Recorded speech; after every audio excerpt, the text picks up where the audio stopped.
Can you imagine a country where the emperor, this divine figure on a golden throne, held almost zero real power? Well, for centuries in medieval Japan, that was the reality. The real rulers were these powerful warlords and the legendary warriors who served them.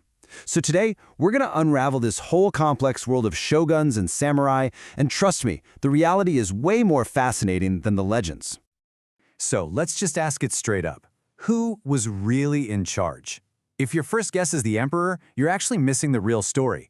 For hundreds of years, the answer to this question was basically written in blood and steel, and it created this incredibly dynamic and, honestly, super violent struggle for the very soul of Japan. Okay, to get this era, you have to understand the daimyo.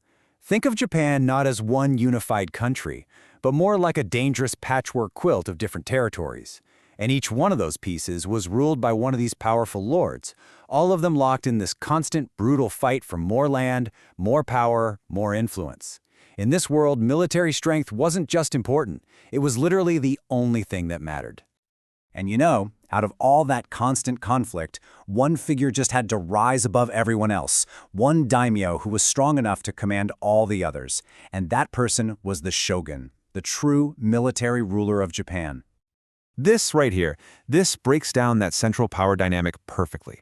On one side, you've got the emperor. He's this divine figurehead, leading religious ceremonies, but he holds no actual political power. And then on the other side, you have the shogun. He's the one controlling the army, the laws, the taxes, everything. It really boils down to this one simple, crucial point. The emperor reigned, but the shogun ruled. So, how did the shogun make his power official? Through his government, the bakufu.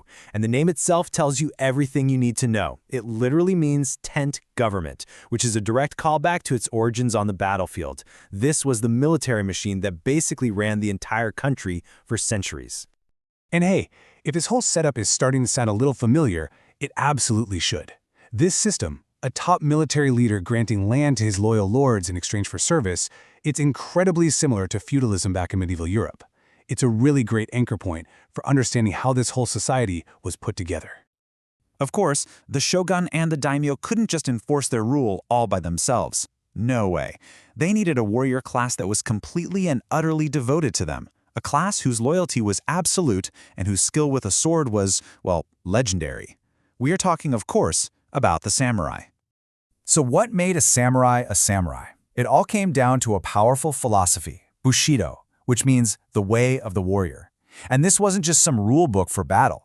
It was a deep moral code that dictated every single aspect of their life, from how they fought to how they were expected to live and even die.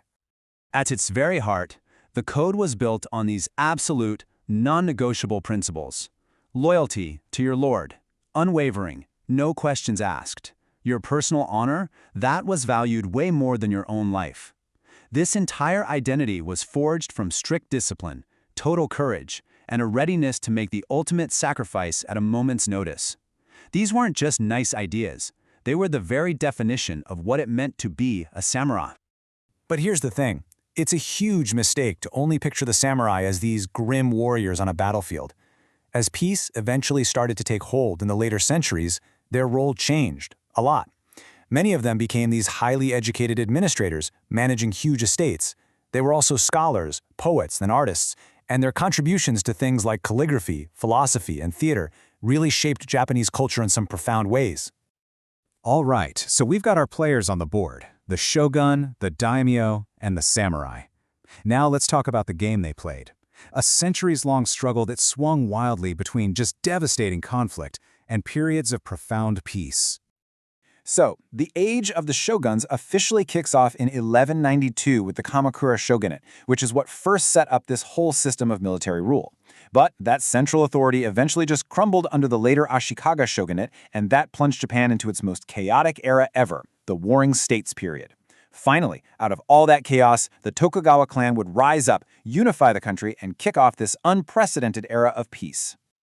And look, you really can't overstate how insane this Warring States period was. Just picture it. Over 100 years of non-stop, brutal civil war. Japan's most powerful clans were throwing everything they had at each other, all in this desperate, bloody scramble for total control. It was an age of pure chaos that ultimately forged the nation we know today. So how did they get out of that mess? Well, the path was long and it was absolutely brutal. It all started when the old shogunate's authority completely collapsed, which basically unleashed a nationwide power grab. And from the ashes of that century-long fire, the Tokugawa clan emerged as the winners. They ruthlessly crushed their rivals and finally imposed this new, centralized order that brought the wars to a decisive end. But the end of the wars wasn't the end of the story, not even close. In fact, the peace that was established by the shoguns and enforced by the samurai created this incredible legacy that continues to influence Japan, and really the whole world, even today. All that hard-won stability during the Tokugawa era, it led to this incredible cultural explosion. With the constant threat of war finally gone, the nation's energy just turned inward. This is the period that gave us the formal drama of no theater, the meditative beauty of the tea ceremony, bold new styles of ink painting, and yeah, the timeless, elegant simplicity of haiku poetry. So at the end of the day, this era was about so much more than just battles. It forged a cultural identity built on these ideals of discipline, honor, and loyalty that would last for centuries. The swords have been sheathed for a long, long time, but it leaves us with one final thought. When you look at modern corporate culture or the global appreciation for Japanese minimalism and discipline, are you just seeing the echoes of the samurai's code? It really makes you wonder, doesn't it?